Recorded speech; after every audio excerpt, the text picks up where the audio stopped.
ಶ್ರೀ ಗುರುಭ್ಯೋ ನಮಃ. ಹರಿ ಓಂ.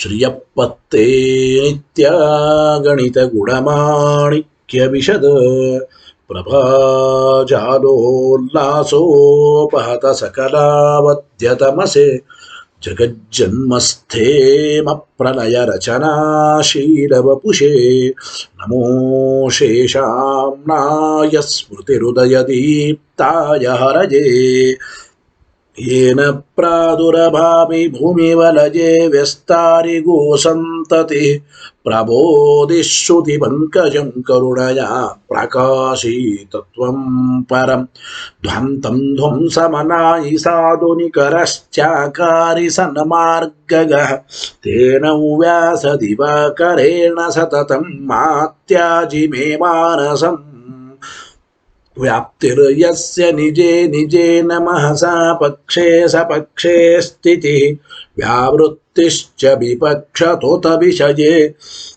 शक्तिर्न वैबाधिते नैवास्ति प्रतिपक्षयुक्तिरतुलं शुद्धं प्रमाणं समे भूयात्तत्त्वविनिर्णयाय भगवानानन्दतीर्थो मुनिः भवति यदनुभावादेडमूकोऽपि वाग्मी जडमतिरपि जन्तुर्जायते प्राज्ञमूलिः सकलवचनचेतो देवता भारती स मम वचसि निधत्तां सन्निधिं मानसे च रमानिवासोचितवासभूमि सन्न्याय रत्नावलि जन्मभूमि वैराग्यभाग्यो मम पद्मनाभतीर्थामृताब्धिर्भवताद्विभूत्यै पदवाक्यप्रमाणज्ञान् प्रतिवादिमदच्छिदः श्रीमदक्षोभ्यतीर्थाख्यानुपतिष्ठे गुरून्मम श्रीमदानन्दतीर्थार्य सन्मनः सरसे भुवि अनुव्याख्याननलिने चञ्चरी कतिमे मनः न शब्दाब्दौ गाढाः न च निगमचर्चासु चतुराः न च न्याये प्रौढाः न च विदितवेद्या अपि वयं परं श्रीमत्पूर्णप्रमतिगुरुकारुण्यसरणिं प्रपन्ना स्मः किमपि च वदन्तोऽपि महतां भगवता बादरायणेन प्राणिनां निःश्रेयसाय प्रणीतमपि ब्रह्ममीमांसाशास्त्रम् असाधुनिबन्धं ददमसा अवकुण्ठितत्वेन प्रणीतमिव मन्यमानः भगवान् आनन्दतीर्थमुनिः यथाचार्याभिप्रायं मत्स्य भाष्यं विधाय अनुभाष्यमपि करिष्यन् विलीन प्रकृतितया स्वयमन्तराय विदुरोऽपि अनवरतमीश्वर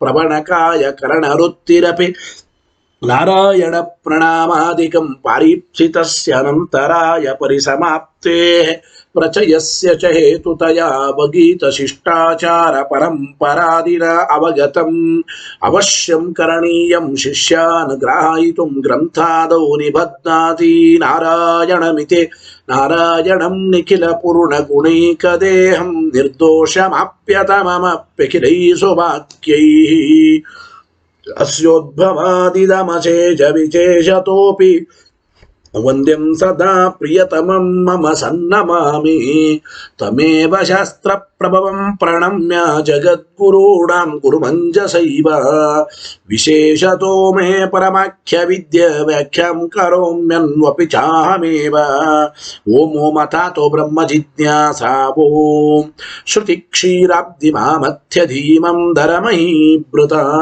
प्राप्ता न्यायसुधायेन तं जयीन्द्रमहं भजे बुधैरपि सुदुर्बोधे ग्रन्थे यन्मम साहसं तत्पारयन्तु निपुणाः गुरुपादरजक्कणाः लौकिकफलं लक्षणामृतदोहिनीं गुरुवनुग्रहरूपान्तां कामधेनुमुपास्महे मद्भुक्तिर्द्विनदी जयार्यशुभवाक् सूर्यात्मजा संगमे व्याख्या स्नानमो विधाय हरे प्राप्य प्रसादं परं प्रापुर्जे कृतकृत्यतां गतमला विद्यादिराजादयो योगीशा कृपयन्तु ते जयमुनेर्भावस्य बोधाय मे ಶುಕೇನ ಶಾಂತ್ಯಾದಿಷು ವಾಂಗ್ಮಯೇಷು ವ್ಯಾಸೇನ ಧೈರ್ಯಂ ಬುಧಿನೋಪಮೇಯಂ ಮನೋಜಜಿತ್ಯ ಮನಸಂ ನಿಪತ್ಯ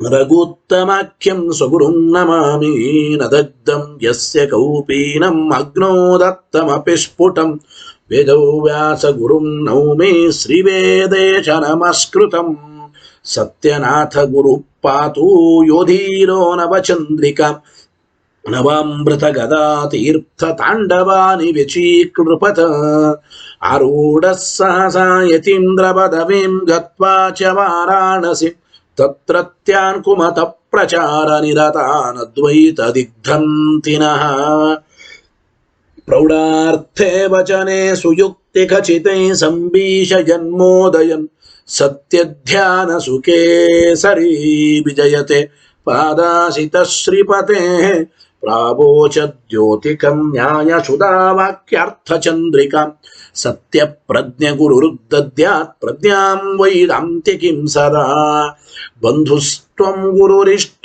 ದೈವತಮಿತಿ ತ್ವತ್ಪಾದ ಪಂಕೇರುಹಂ ಪ್ರಾಪ್ತಂ ಮಾಂ ಪರಿಪಾಲಯೇತಿ ಸತತಂ ಯಾಚೇ ನಿಬದ್ಧಾಂಜಲಿ ಚಿತ್ತಂ ಮದ್ಗುಣ ದೋಷ ಚಿಂತನ ವಿದೋ ನೂನಂ ಮನಾಕ್ಮಾಕೃತಾಃ ಸತ್ಯಾಭಿಜ್ಞ ಗುರೋಸ್ತ್ವದಂಗ್ರಿಯುಗಲಂ ಹಿತ್ವಾ ನಮೇ ಸದ್ಗತಿ ಸತ್ಯಾಭಿಜ್ಞ ಕರಾಬ್ಜೋತ್ಥಾನ್ ಪಂಚಾಶದ್ವರ್ಷ ಪೂಜಕಾನ್ ಸತ್ಯ ಪ್ರಮೋದ ತೀರ್ಥಾರ್ಯಾನ್ ನೌಮಿನ್ಯಾಯ ಸುಧಾರತಾನ್ ವೇದೇಶ ಮುನಿ ಸತ್ಪಾದ ಸೇವಾ ಸಂಪ್ರಾಪ್ತ ವೈಭವಾನ್ ಯಾದವಾರ್ಯಾನ್ ವರಸುಧಾ ಟೀಕಾಕಾರಾನ್ ವಯಂ ನುಮಃ ಪೃಥ್ವೀಮಂಡಲ ಮಧ್ಯಸ್ಥಾಃ ಪೂರ್ಣಬೋಧ ಮತಾನುಗಾಃ ವೈಷ್ಣವಾ ವಿಷ್ಣುಹೃದಯಾಃ ತಾನ್ನಮಸ್ಸೆ ಗುರುನ್ಮಮ ಅಪಾದಮೂಲೆ ಪರ್ಯಂತಂ ಗುರುಣಾಮಾಕೃತಿಂ ಸ್ಮರೆತ್ ತೇನ ವಿಘ್ನಾಃ ಪ್ರಣಶ್ಯಂತಿ ಸಿದ್ಧ್ಯಂತಿ ಚ ಮನೋರಥಾಃ ಶುಭಾನ್ ಧ್ಯಾಯಂತಿ ಯೇ ಕಾಮಾನ್ ಗುರುದೇವಃ ಪ್ರಸಾದಜಾನ್ ಇತರಾನ್ ಆತ್ಮಪಾಪೋತ್ಥಾನ್ ತೇಷಾಂ ವಿದ್ಯಾ ಫಲಿಷ್ಯತಿ ಯೈರಹಂ ಶುಕವತ್ ಸಮ್ಯಕ್ ಶಿಕ್ಷಿತೋಸ್ಮಿ ಕೃಪಾಲುಭಿಃ ಶ್ರೀಮತ್ ಸತ್ಯಾತ್ಮತೀರ್ಥಾರ್ಯಾನ್ ವಂದೇ ವಿದ್ಯಾ ಗುರುನ್ ಮಮ ಶ್ರೀಮನ್ಯಾಯಸುಧಾಸಕ್ತಂ ನಾನಾರ್ಥ ಪ್ರತಿಪಾದಕಂ ಗುಣಗ್ರಾಹಿ ಯತಿಶ್ರೇಷ್ಠಂ ಶ್ರೀ ಸತ್ಯಾತ್ಮ ಗುರುಂ ಭಜೆ ಸ್ವಸ್ತ್ಯಸ್ತು ಸತಾಮಖಿಲ ಸನ್ಮಂಗಲಾನಿ ಭವಂತು ಶ್ರೀ ಗುರುಭ್ಯೋ ನಮಃ ಹರಿ ಓಂ. ಹಿಂದೆ ನಾವು ಪೂರ್ವ ಪಕ್ಷಿಗಳನ್ನು ಕುರಿತು ಅನ್ನಾದಿಗಳಾಯಿತು, ಅನ್ನಮಯಾದಿಗಳಾಯಿತು, ಅವೆಲ್ಲವೂ ಬ್ರಹ್ಮವೇ ಅಂತ ಸಮರ್ಥನೆ ಮಾಡಿದ್ದೇವೆ. ವರುಣ ಮತ್ತು ಭೃಗು ಋಷಿಗಳ ಸಂವಾದದ ದೃಷ್ಟಾಂತವನ್ನು ಕೊಟ್ಟು ಇದರ ಮೇಲೆ ಮತ್ತೆ ಅವರು ಪ್ರಶ್ನೆ ಮಾಡ್ತಾ ಇದ್ದಾರೆ ನೋಡಿ. ಏನು ಅಂದರೆ, ನನು ತಥಾಪಿ ವರುಣೋಪದಿಷ್ಟಾನಾಂ ಅನ್ನಾದೀನಾಂ ಬ್ರಹ್ಮತ್ವಂ ನ ಉಪಪದ್ಯತೆ. ಪೂರ್ವ ಪಕ್ಷಿಗಳಂತ ಇದ್ದಾರೆ, ಭೃಗು ಋಷಿಗಳಿಗೆ ವರುಣದೇವರು ಉಪದೇಶ ಮಾಡಿದ ಅನ್ನಾದಿಗಳು ಇವು ಬ್ರಹ್ಮ ಅಲ್ಲ. ಈ ಅನ್ನಾದಿಗಳು ಬ್ರಹ್ಮ ಅಂತಾಗಲಿಕ್ಕೆ ಸಾಧ್ಯ ಇಲ್ಲ. ಮತ್ತೆ ಪೂರ್ವ ಪಕ್ಷಿಗಳ ಪ್ರಶ್ನೆ, ಯಾವುಗಳು ಬ್ರಹ್ಮಾದಿಗಳು ಅಲ್ಲ. ಯಾತಕ್ಕೆ ಅಂದ್ರೆ ಅವರಂತ ತದ್ವಿಜ್ಞಾಯ ಅಂತ ಬರ್ತದೆ ವಾಕ್ಯ. ತದ್ವಿಜ್ಞಾಯ ಪುನರೇವ ವರುಣಂ ಪಿತರಮುಪಸಸಾರ ಇತಿ ಲಬ್ಧೋಪದೇಶಸ್ಯಾಪಿ ಭೃಗೋಃ ಪುನಃ ಉಪಸರಣ ವಚನಾತ್. ಏನು ಹೇಳ್ತಾ ಇದ್ದಾರೆ ನೋಡಿ. ಭೃಗು ಋಷಿಗಳು ವರುಣದೇವರ ಹತ್ರ ಮತ್ತೆ ಬಂದಿದ್ದಾರೆ, ಬ್ರಹ್ಮನ ಬಗ್ಗೆ ಉಪದೇಶ ಮಾಡು ಅಂದರೆ ಮೊದಲು ಉಪದೇಶ ಪಡೆದುಕೊಂಡು ಮತ್ತೆ ಇನ್ನೊಮ್ಮೆ ಬ್ರಹ್ಮನ ಬಗ್ಗೆ ಉಪದೇಶ ಮಾಡು ಅಂತ ಬಂದಿದ್ದಾರೆ ಅಂತಂದರೆ ಏನಿದರ ಅರ್ಥ? ಪೂರ್ವ ಪಕ್ಷಿಗಳು ಹೀಗಂತ ಇದ್ದಾರೆ. ಪುನರುಪಸರಣ ಅಂತ ಸಂಸ್ಕೃತದಲ್ಲಿ ಅಂದ್ರೆ ಗುರುಗಳ ಹತ್ರ, ವರುಣನ ಹತ್ರ ಭೃಗು ಋಷಿಗಳು ಮತ್ತೆ ಬಂದಿದ್ದಾರೆ, ಪುನಃ ಬಂದಿದ್ದಾರೆ ಅಂದ್ರೆ ಇದರ ಅರ್ಥ ಏನಪ್ಪಾ ಅಂದ್ರೆ ಮೊದಲು ಹೇಳಿದ್ದು ಬ್ರಹ್ಮ ಅಲ್ಲ ಅಂದರೆ ವರುಣದೇವರು ಬಂದರು. ಯಾರು? ಭೃಗು ಋಷಿಗಳು ವರುಣದೇವರ ಹತ್ರ ಬಂದರು. ವರುಣದೇವರು ಉಪದೇಶ ಮಾಡಿದರು. ಪುನಃ ಮತ್ತೆ ಭೃಗು ಋಷಿಗಳು ಬ್ರಹ್ಮನ ಬಗ್ಗೆ ತಿಳಿಸಿಕೊಡಿ, ಬ್ರಹ್ಮನ ಬಗ್ಗೆ ಉಪದೇಶ ಮಾಡಿ ಅಂತ ಕೇಳಿದ್ರು ಭೃಗು ಋಷಿಗಳು. ಹಾಗಾದ್ರೆ ಪುನಃ ಬ್ರಹ್ಮನ ಬಗ್ಗೆ ಉಪದೇಶ ಮಾಡಿ ಅಂತ ಕೇಳಿದ್ದಾರೆ ಅಂದ್ರೆ ಏನರ್ಥ ಅಂದ್ರೆ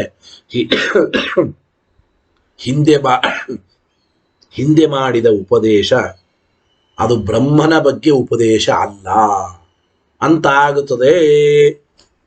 ವಾಕ್ಯ ನೋಡಿ, ತದ್ವಿಜ್ಞಾಯ ಪುನರೇವ ವರುಣಂ ಪಿತರಮುಪಸಸಾರ ಇತಿ ಲಬ್ಧೋಪದೇಶಸ್ಯಾಪಿ.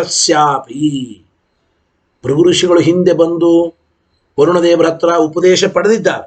ಆದರೂ ಭೃಗೋಹೋ ಪುನರುಪಸರಣ ವಚನಾತ್, ಮತ್ತೆ ಭೃಗು ಋಷಿಗಳು ವರುಣದೇವರ ಹತ್ರ ಬಂದು ಬ್ರಹ್ಮನ ಬಗ್ಗೆ ತಿಳ್ಕೋಬೇಕು ಅಂತ ಕೇಳ್ತಾ ಇದ್ದಾರೆ. ಅಂದ ಮೇಲೆ ಪೂರ್ವೋಕ್ತಸ್ಯೈವ ಬ್ರಹ್ಮತ್ವೇ. ಈಗ ನೋಡಿ, ಪೂರ್ವ ಪಕ್ಷಿಗಳಂತ ನೀವು ಹೇಳಿದ ಪ್ರಕಾರ ಹಿಂದೆ ಹೇಳಿದ್ದೇ ಬ್ರಹ್ಮ, ಹಿಂದೆ ಬ್ರಹ್ಮನ ಬಗ್ಗೆ ಆಲ್ರೆಡಿ ಉಪದೇಶ ಮಾಡಿ ಆಗಿದೆ ಅಂತಂದ್ರೆ ಅದೀಹಿ ಭಗವೋ ಬ್ರಹ್ಮೇತಿ ಅಂಥೇಳಿ ಪುನಃ ಉಪಸರಣಂ ವ್ಯರ್ಥಂ ಸ್ಯಾತ್. ಹಿಂದೆ ಬಂದಾಗ ನೀವು ಬ್ರಹ್ಮನ ಬಗ್ಗೆ ಉಪದೇಶ ಮಾಡಿದ್ದರೆ ಮತ್ತೆ ಪುನಃ ಬ್ರಹ್ಮನ ಬಗ್ಗೆ ಉಪದೇಶ ಮಾಡಿ ಅಂತ ಕೇಳಿಕೊಳ್ಳೋದೇ ಹತ್ತಕ್ಕೆ ಬೇಕು, ವ್ಯರ್ಥ. ಹೌದೋ ಇಲ್ಲೋ? ಹಿಂದಿನ ಉಪದೇಶವೇ ಬ್ರಹ್ಮನ ಬಗ್ಗೆ ಉಪದೇಶ ಅಂತ ಆಗಿಬಿಟ್ಟಿದ್ರೆ ಅದೀಹಿ ಭಗವೋ ಬ್ರಹ್ಮೇತಿ ಅಂತ ಹೇಳಿ ಪುನಃ ಬ್ರಹ್ಮನ ಬಗ್ಗೆ ಅಧ್ಯಯನ ಮಾಡಿಸಿ ಉಪದೇಶ ಮಾಡಿ ಅಂತ ಕೇಳೋದು ವ್ಯರ್ಥವಾಗುತ್ತದೆ. ಹಾಗಾದರೆ ಪುನಃ ಈಗ ಬ್ರಹ್ಮನ ಬಗ್ಗೆ ಹೇಳಬೇಕು ಅಂತ ಕೇಳ್ತಾ ಇದ್ದಾರೆ ಅಂತಂದ್ರೆ ಏನರ್ಥ? ಹಿಂದೆ ಹೇಳಿದ್ದು ಬ್ರಹ್ಮನ ಬಗ್ಗೆ ಅಲ್ಲ ಅಂತ ಆಗುತ್ತದೆ. ಅವ್ರು ಹೇಳೋದು ಅದೇನೆ, ಪೂರ್ವೋಕ್ತಸ್ಯೈವ ಬ್ರಹ್ಮತ್ವ. ಹಿಂದೆ ಬ್ರಹ್ಮನ ಬಗ್ಗೆ ಹೇಳಿದ್ದಾರೆ ಅಂತ ಆಗಿಬಿಟ್ರೆ ಅದೀಹಿ ಭಗವೋ ಬ್ರಹ್ಮೇತಿ ಎಂಬ ವಾಕ್ಯದಿಂದ ಪುನಃ ಬ್ರಹ್ಮನ ಬಗ್ಗೆ ಉಪದೇಶ ಮಾಡಿ ಅಂತ ಕೇಳಿದ್ದು ಈ ವಾಕ್ಯಗಳು, ಈ ಸಂದರ್ಭ ಎಲ್ಲ ವ್ಯರ್ಥ. ಪುನರುಪಸರಣಂ ವ್ಯರ್ಥಂ ಸ್ಯಾತ್. ಹಿಂದೆ ಮಾಡಿದ್ದೆಲ್ಲ ವ್ಯರ್ಥವಾಗುತ್ತೆ. ಅನೇನತು ಜ್ಞಾಯತೆ. ಆದ್ದರಿಂದ ಪುನಃ ಮತ್ತೆ ಬಂದು ಬ್ರಹ್ಮನ ಬಗ್ಗೆ ಕೇಳ್ತಾ ಇದ್ದಾರೆ ಅಂತಂದ್ರೆ ಹಾಗಾದ್ರೆ ಹಿಂದೆ ಹೇಳಿದ್ದು ಬ್ರಹ್ಮನ ಬಗ್ಗೆ ಉಪದೇಶ ಅಲ್ಲ. ಅಂದ್ರೆ ಹಿಂದೆ ಬಂದಾಗ ಕೇಳಿದ್ದು ಅನ್ನಾದಿಗಳನ್ನ ಹೇಳಿದ್ದಾರೆ, ಅನ್ನಾದಿಗಳು ಬ್ರಹ್ಮ ಅಲ್ಲ ಅಂತಾಯ್ತು.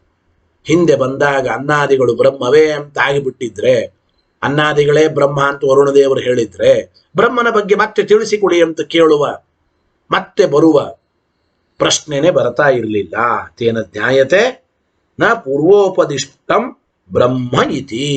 ಆದ್ದರಿಂದ ಹಿಂದೆ ಹೇಳಿದ್ದು ಇದು ಬ್ರಹ್ಮ ಅಂತ ಅಲ್ಲ, ಹಿಂದೆ ಹೇಳಿದ್ದು ಬ್ರಹ್ಮ ಅಂತ ಅಲ್ಲ. ಹೇಗೆ ಅಂದ್ರೆ ಒಂದು ದೃಷ್ಟಾಂತ ತೋರಿಸ್ತಾರೆ ಪೂರ್ವ ಪಕ್ಷಿಗಳು. ಏನು ದೃಷ್ಟಾಂತ ನೋಡಿ, ಯಥಾಹಿ ಒಂದು ದೃಷ್ಟಾಂತ ತೋರಿಸ್ತಾ ಇದೆ. ಯಥಾಹಿ ಏನು ಅಂದ್ರೆ, ಕಶ್ಚಿತ್ ಒಬ್ಬ ವ್ಯಕ್ತಿ ಸುವರ್ಣಂ ಯಾಚಿತವತೆ ರಜತಂ ದದಾತಿ. ಮಕ್ಕಳ ಮದುವೆ ಇದೆ, ಸ್ವಲ್ಪ ಸುವರ್ಣ ದಾನ ಮಾಡಿ ಬಂಗಾರ ಕೊಡಿ ಅಂತ ಕೇಳಿರ್ತಾರೆ ಒಬ್ಬ ಬ್ರಾಹ್ಮಣ ಇನ್ನೊಬ್ಬರಿಗೆ, ಒಬ್ಬ ರಾಜರಿಗೆ ಅಂತ ಇಟ್ಟುಕೊಳ್ಳಿ. ಒಬ್ಬ ರಾಜನಿಗೆ ಇನ್ನೊಬ್ಬ ಬ್ರಾಹ್ಮಣ ಮಗಳ ಮದುವೆ ಇದೆ, ಸ್ವಲ್ಪ ಬಂಗಾರ ಕೊಡಿ ಅಂತ ಕೇಳಿರ್ತಾನೆ ಅಂತ ಇಟ್ಟುಕೊಳ್ಳಿ. ಈ ರಾಜ ಏನು ಮಾಡ್ತಾನೆ? ಆ ಬಂಗಾರ ಕೇಳಿದವನಿಗೆ ಬಂಗಾರ ಕೊಟ್ಟಿಲ್ಲ, ಬೆಳ್ಳಿ ಕೊಟ್ಟಿದ್ದಾರೆ, ರಜತವನ್ನ ಕೊಟ್ಟ. ಇರಲಿ.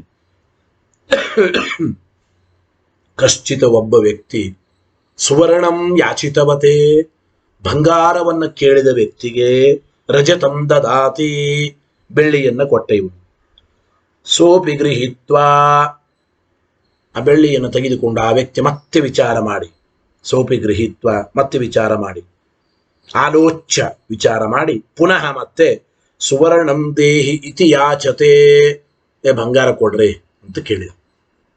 ಬಂಗಾರ ಕೊಡ್ರಿ ಅಂತ ಕೇಳಿದ. ಮತ್ತೆ ಪುನಃ ಬಂಗಾರ ಕೊಡ್ರಿ ಅಂತ ಕೇಳಿದ. ಪಕ್ಕದಲ್ಲಿ ಒಬ್ಬ ವ್ಯಕ್ತಿ ನಿಂತಿದ್ದ ದೂರ. ಇವನು ಬಂಗಾರ ಕೇಳಿದ್ದು ಗೊತ್ತವನಿಗೆ.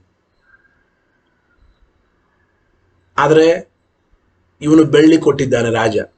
ಬೆಳ್ಳಿ ಕೊಟ್ಟಿದ್ದೇನು ಗೊತ್ತಿಲ್ಲ ಇವನಿಗೆ, ಬಂಗಾರ ಕೊಟ್ಟಿದ್ದು ಗೊತ್ತು. ಲೆಕ್ಕ ಅಂದರೆ ಬಂಗಾರ ಕೇಳಿದ್ದಾನೆ, ಇವರು ಬೆಳ್ಳಿ ಕೊಟ್ಟಿದ್ದಾರೆ. ಬಂಗಾರ ಬೇಕು ಅಂತ ಕೇಳಿದ್ದಾನೆ ಎಂಬ ವಿಷಯ ಗೊತ್ತಷ್ಟೇ, ಬೆಳ್ಳಿ ಕೊಟ್ಟಿದ್ದಾನೆ ಎಂಬ ವಿಷಯ ಗೊತ್ತಿಲ್ಲ. ಹಾಗಾದ್ರೆ ಈ ಪಕ್ಕದಲ್ಲಿದ್ದ ಬಾಲಕ ಏನು ತಿಳಿದುಕೊಂಡ? ಅವನು ಮೊದಲು ಬಂದಾಗ ಬಂಗಾರ ಕೇಳಿದ್ದ, ಅವರು ಏನೋ ಕೊಟ್ಟರು ಮೊದಲು ಬಂದಾಗ, ಪುನಃ ಮತ್ತೆ ಈಗ ಬಂಗಾರ ಕೇಳ್ತಾ ಇದ್ದಾನೆ. ಪುನಃ ಸುವರ್ಣಂ ದೇಹಿ ಇತಿ ಯಾಚತೆ, ಮತ್ತೆ ಬಂಗಾರ ಬೇಕು ಅಂತ ಇವರು ಕೇಳ್ತಾ ಇದ್ದಾರೆ. ಪುನಃ ಬಂದು ಮತ್ತೆ ಇವನು ಬಂಗಾರ ಬೇಕು ಅಂತ ರಾಜನ ಹತ್ರ ಕೇಳ್ತಾ ಇದ್ದಾನೆ ಅಂದ್ರೆ ಹಾಗಾದ್ರೆ ಮೊದಲು ಕೊಟ್ಟಿದ್ದು ಬಂಗಾರ ಅಲ್ಲ ಅಂತ ನಿರ್ಣಯ ಮಾಡಿಕೊಳ್ತಾನಲ್ಲೋ ಪಾರ್ಶ್ವಸ್ಥ ಬಾಲಕ, ಪಕ್ಕದಲ್ಲಿರೋ ವ್ಯಕ್ತಿ. ಇವನು ಬಂದಿದ್ದ, ರಾಜನ ಹತ್ರ ಬಂಗಾರ ಕೇಳಿದ್ದ, ರಾಜ ಏನೋ ಕೊಟ್ಟ, ಆದರೂ ಕೂಡ ಪುನಃ ಇವನು ಮತ್ತೆ ಬಂಗಾರ ಬೇಕು ಅಂತ ಕೇಳ್ತಾ ಇದ್ದಾನೆ ರಾಜನಿಗೆ. ಇದರಿಂದ ಏನು ತಿಳಿಯುತ್ತದೆ? ಹಾಗಾದ್ರೆ ಮೊದಲು ಕೊಟ್ಟಿದ್ದು ಬಂಗಾರ ಅಲ್ಲ ಅಂತ.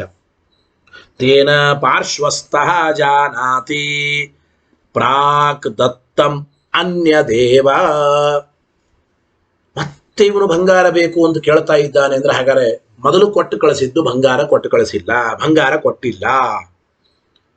ಆದ್ರಿಂದ ಪ್ರಾಕ್ ದತ್ತಂ ಅನ್ಯದೇವ ಕಿಂಚಿತ, ಮೊದಲು ಕೊಟ್ಟಿದ್ದು ಬಂಗಾರ ಅಲ್ಲ, ನ ಸುವರ್ಣ ಮಿತಿ, ಬೇರೆನೆ. ಮತ್ತೆ ಇವನು ಬಂಗಾರ ಬೇಕು ಅಂತ ಕೇಳ್ತಾ ಇದ್ದಾನೆ ಅಂತಂದ್ರೆ ಹಾಗಾದ್ರೆ ಮೊದಲು ಕೊಟ್ಟಿದ್ದು ಅದು ಬಂಗಾರ ಅಲ್ಲ, ಇನ್ನೇನೋ ಕೊಟ್ಟಿದ್ದ. ನ ಸುವರ್ಣಂ ಅನ್ಯದೇವ ಕಿಂಚಿತ, ಅದು ಬೇರೆ ಏನೋ ಕೊಟ್ಟಿರ್ಬೇಕು.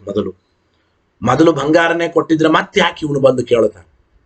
ಮತ್ತೆ ಬಂದು ಬಂಗಾರ ಬೇಕು ಅಂತ ಕೇಳ್ತಾ ಇದ್ದಾನೆ ಅಂದ ಮೇಲೆ ಮೊದಲು ಕೊಟ್ಟಿದ್ದು ಹಾಗಾದ್ರೆ ಬಂಗಾರವಲ್ಲ. ತಥಾ ಇಹಾಪಿ, ಇಲ್ಲಿಯೂ ಅಷ್ಟೇ ಪ್ರಸಂಗ ಇದೆ ಅಂತಂದರು ಪೂರ್ವ ಪಕ್ಷಿಗಳು. ಏನು? ಭೃಗು ಋಷಿಗಳು ವರುಣದೇವರ ಹತ್ರ ಬಂದು ಬ್ರಹ್ಮನ ಬಗ್ಗೆ ಉಪದೇಶ ಕೇಳಿದ್ದಾರೆ. ವರುಣದೇವರು ಅನ್ನಾದಿಗಳನ್ನು ಹೇಳಿದ್ದಾರೆ. ಅನ್ನಾದಿಗಳನ್ನು ವರುಣದೇವರು ಉಪದೇಶ ಮಾಡಿದರು. ಮತ್ತೆ ಅದೀಹಿ ಭಗವೋ ಬ್ರಹ್ಮೇತಿ, ಬ್ರಹ್ಮನ ಬಗ್ಗೆ ಉಪದೇಶ ಮಾಡಿ ಅಂತ ಮತ್ತೆ ಭೃಗು ಋಷಿಗಳು ಕೇಳ್ತಾ ಇದ್ದಾರೆ ಅಂದ್ರೆ ಅರ್ಥ ಏನು? ಹಾಗಾದ್ರೆ ಮೊದಲು ಮಾಡಿದ ಉಪದೇಶ ಬ್ರಹ್ಮನ ಬಗ್ಗೆ ಉಪದೇಶ ಅಲ್ಲ. ಅಂದ್ರೆ ಮೊದಲು ಹೇಳಿದ್ದು ಅನ್ನಾದಿಗಳು ಬ್ರಹ್ಮ ಅಂತ ಅಲ್ಲ. ಇನ್ನೊಮ್ಮೆ ಬಂದು ಮತ್ತೆ ಬ್ರಹ್ಮನ ಬಗ್ಗೆ ಉಪದೇಶ ಮಾಡು ಅಂತ ಹೇಳ್ತಾ ಇದ್ದಾರೆ ಅಂದ್ರೆ ಹಾಗಾದ್ರೆ ಮೊದಲು ಉಪದಿಷ್ಟವಾದ ಅನ್ನಾದಿಗಳು ಅನ್ನಮಯಾದಿಗಳು ಬ್ರಹ್ಮ ಅಲ್ಲ. ಅಂತೆ ಆದಂತೆ ಆಯಿತು. ತಥಾ ಇಹಾಪಿ ಇತ್ಯಾಶಂಕಾಂ ಪರಿಹರತಿ. ಈ ರೀತಿ ಶಂಕೆ ಬಂದ್ರೆ ಆಚಾರ್ಯರು ಈ ಅನುವ್ಯಾಖ್ಯಾನ ಶ್ಲೋಕದಲ್ಲಿ ಈ ಶಂಕೆಗೆ ಪರಿಹಾರ ಹೇಳ್ತಾ ಇದ್ದಾರೆ. ಅಂದ್ರೆ ಅವ್ರ ಯುಕ್ತಿ ಇಷ್ಟೇನೆ. ವರುಣದೇವರ ಹತ್ತಿರ ಭೃಗು ಋಷಿಗಳು ಬಂದು ಉಪದೇಶ ಮಾಡಿದರೂ ಕೂಡ ಪುನಃ ಮತ್ತೆ ಬಂದು ಬ್ರಹ್ಮನ ಬಗ್ಗೆ ಉಪದೇಶ ಮಾಡಿ ತಿಳಿಸಿಕೊಡಿ ಅಂತ ಕೇಳ್ತಾರೆ ಅಂದರೆ ಮೊದಲು ಉಪದೇಶ ಮಾಡಿದ್ದು ಬ್ರಹ್ಮನ ಬಗ್ಗೆ ಅಲ್ಲ ಅಂತಾಯಿತಲ್ಲ ಅಂತ ಅವರ ಪ್ರಶ್ನೆ. ಅದಕ್ಕೆ ಉತ್ತರ ಹೇಳ್ತಾ ಇದ್ದಾರೆ. ಆ ಶ್ಲೋಕವನ್ನು ಹೇಳಿ ಅರ್ಥವನ್ನು ಆಮೇಲೆ ತಿಳಿ ನಿಧಾನವಾಗಿ. ಯತೋ ಭೂತ ನಿಜಾಯಂತೆ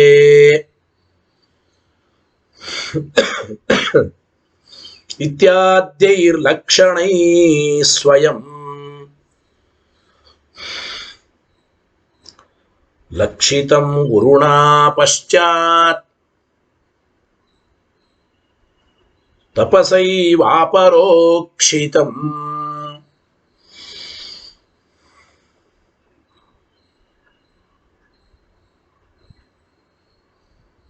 ದೃಷ್ಟ್ವೈಕೈಕಸ್ವರೂಪಂತೋ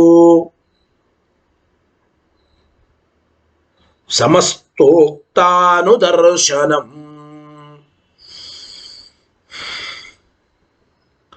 ಇಚ್ಛತಾಜ್ಞಾಂ ಗುರೋಃ ಪ್ರಾಪ್ಯ ತಪಸೈವಾಪರೋಕ್ಷಿತಂ. ಅಬ್ರಹ್ಮೇತ್ಯೇವ ವದತಾಂ ಶ್ರುತಃ ನ್ಯಶ್ರುತಗ್ರಹೌ ಸಾಕ್ಷಾತ್ ಸಾಕ್ಷಾತ್ ಲಕ್ಷಣತಾಂ ಪ್ರಾಪ್ತೌ ಇತಿ ಲಜ್ಜಾ ತದುಕ್ತಿಷು. ಏನರ್ಥ ಈ ಶ್ಲೋಕಕ್ಕೆ ಗೊತ್ತಾ? ಯಥೋವಾ ಇಮಾನಿ ಭೂತಾನಿ ಜಾಯಂತೆ, ಎಲ್ಲ ಭೂತಗಳು ಬ್ರಹ್ಮನಿಂದ ಹುಟ್ಟಿವೆ, ಈ ವಾಕ್ಯದಲ್ಲಿ ಹೇಳ್ತಾ ಇದ್ದಾರೆ. ಅಂದ್ರೆ ಅಭಿಪ್ರಾಯ, ಯಥೋವಾ ಇಮಾನಿ ಭೂತಾನಿ ಜಾಯಂತೆ ಎಂಬ ವಾಕ್ಯದಿಂದ ಆ ಬ್ರಹ್ಮನ ಲಕ್ಷಣಗಳನ್ನು ಹೇಳ್ತಾ ಇದೆ. ಇತ್ಯಾದ್ಯೈ ಲಕ್ಷಣೈ ಸ್ವಯಂ ಗುರುಣಾ ಲಕ್ಷಿತಂ. ಯಥೋವಾ ಇಮಾನಿ ಭೂತಾನಿ ಎಂಬ ವಾಕ್ಯಗಳಿಂದ ಆ ಪರಮಾತ್ಮ ಸಮಸ್ತ ಜಗತ್ತಿನ ಸೃಷ್ಟಿಸ್ಥಿತ್ಯಾದಿಗಳಿಗೆ ಕರ್ತ ಅಂಥೇಳಿ ಆ ಲಕ್ಷಣಗಳನ್ನು ಹೊಂದಿದ್ದಾನೆ ಅಂತ ಗುರುಗಳು ಉಪದೇಶ ಮಾಡಿದ್ದಾರೆ. ಯಥೋವಾ ಇಮಾನಿ ಭೂತಾನಿ ಎಂಬ ವಾಕ್ಯದಿಂದ ಪರಬ್ರಹ್ಮ ಅನೇಕ ಲಕ್ಷಣಗಳನ್ನು, ಈ ಲಕ್ಷಣಗಳನ್ನು ಹೊಂದಿದ್ದಾನೆ ಅಂತ ಉಪದೇಶ ಮಾಡಿದ್ದಾರೆ. ಪಶ್ಚಾತ್ ತಪಸೈವಾಪರೋಕ್ಷಿತಂ, ಮತ್ತೆ ಭೃಗು ಋಷಿಗಳು ಅನಂತರ ತಪಸ್ಸಿನಿಂದ ಆ ಬ್ರಹ್ಮನ ಒಂದೊಂದು ರೂಪಗಳನ್ನು ನೋಡಿ, ತಪಸೈವ ಏಕೈಕ ಸ್ವರೂಪಂ ದೃಷ್ಟ್ವಾ, ಭೃಗು ಋಷಿಗಳು ತಾವು ತಪಸ್ಸು ಮಾಡಿ ಆ ಬ್ರಹ್ಮನ ಒಂದೊಂದು ಸ್ವರೂಪವನ್ನು ನೋಡಿ, ಪುನಃ ಮತ್ತೆ ಸಮಸ್ತೋಕ್ತಾನುದರ್ಶನಂ, ಆ ಎಲ್ಲ ರೂಪಗಳ ದರ್ಶನವನ್ನು ಬಯಸಿ ಒಂದೊಂದು ರೂಪಗಳ ದರ್ಶನ ಮತ್ತೆ ಮಾಡಬೇಕು ಅಂತ ಬಯಸಿ ಗುರುಗಳ ಆಜ್ಞೆಯನ್ನು ತೆಗೆದುಕೊಂಡು ಅನ್ನಂ ಬ್ರಹ್ಮೇ ದಿವ್ಯಜಾನಾತ್ ಮನೋ ಬ್ರಹ್ಮೇ ದಿವ್ಯಜಾನಾತ್, ಇವೆಲ್ಲವೂ ಬ್ರಹ್ಮ ಅಂತ ಹೇಳ್ತಾ ಇದ್ದಾರೆ ವರುಣದೇವರು.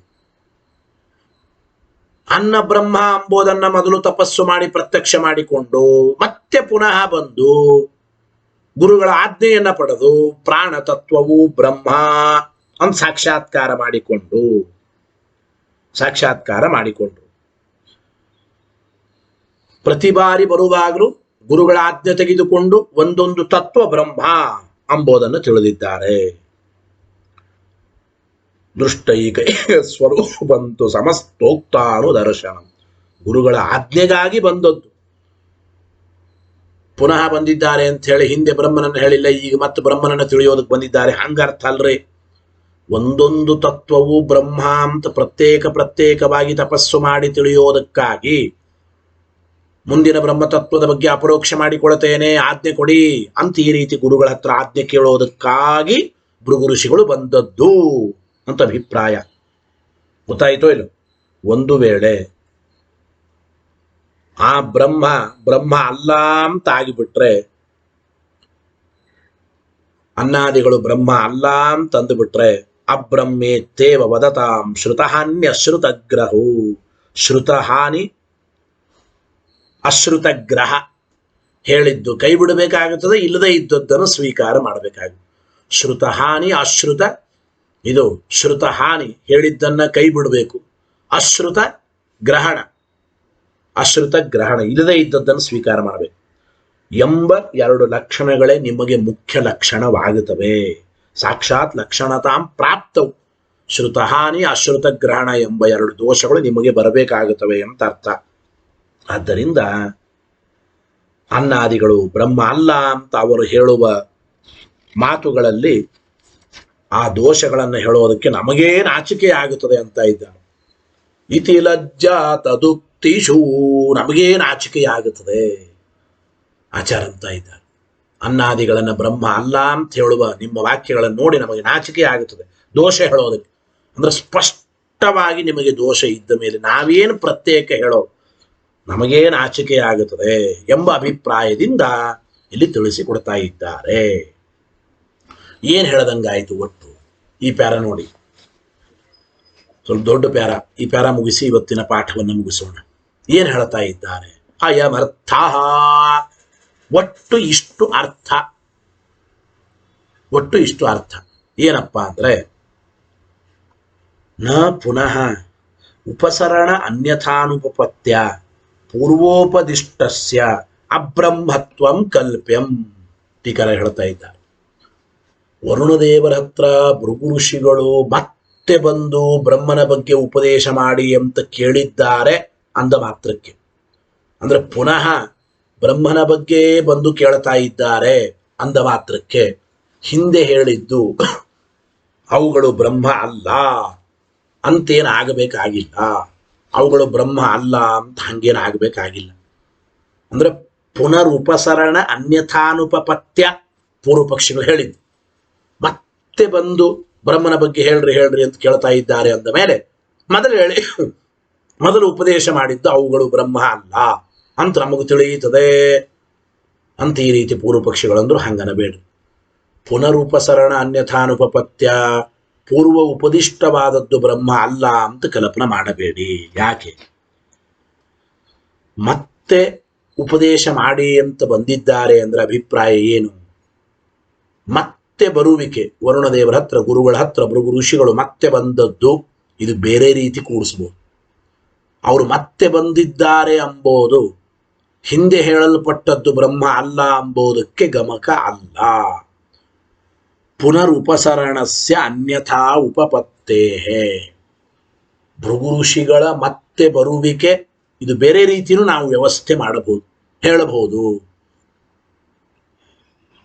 ಅವರು ಹೇಳಿದ್ದು ಅರ್ಥಾಪತ್ತಿ, ಮತ್ತೆ ಬಂದಿದ್ದಾರೆ ಅಂದ ಮೇಲೆ ಬ್ರಹ್ಮನ ಬಗ್ಗೆ ಉಪದೇಶ ಮಾಡಿ ಅಂತ ಕೇಳ್ತಾ ಇದ್ದಾರೆ. ಹಾಗಾದ್ರೆ ಹಿಂದೆ ಹೇಳಿದ್ದು ಬ್ರಹ್ಮನ ಬಗ್ಗೆ ಅಲ್ಲ ಅಂತ ಹಿಂಗ ಅವರು ಅರ್ಥಾಪತ್ತಿ ಅವ್ರು ಹೇಳಿದ್ರು. ಅರ್ಥಾಪತ್ತಿಗೆ ಅನ್ಯಥಾನುಪಪತ್ತಿ ನಾವು ಹೇಳ್ತಾ ಇದ್ದೀವಿ. ಅನ್ಯಥಾನುಪಪತ್ತಿ ಅಂದ್ರೆ ಏನು? ಅವರು ಮತ್ತೆ ಬಂದಿದ್ದಾರೆ ಅಂದ್ರೆ ಬ್ರಹ್ಮನ ಬಗ್ಗೆ ಹೇಳಿ, ಹಿಂದೆ ಬ್ರಹ್ಮನ ಬಗ್ಗೆ ತಿಳಿದಿಲ್ಲ, ಹಿಂದೆ ಹೇಳಿದ್ದು ಬ್ರಹ್ಮ ಅಲ್ಲ ಎಂಬ ಅಭಿಪ್ರಾಯದಿಂದ ಅಲ್ಲ.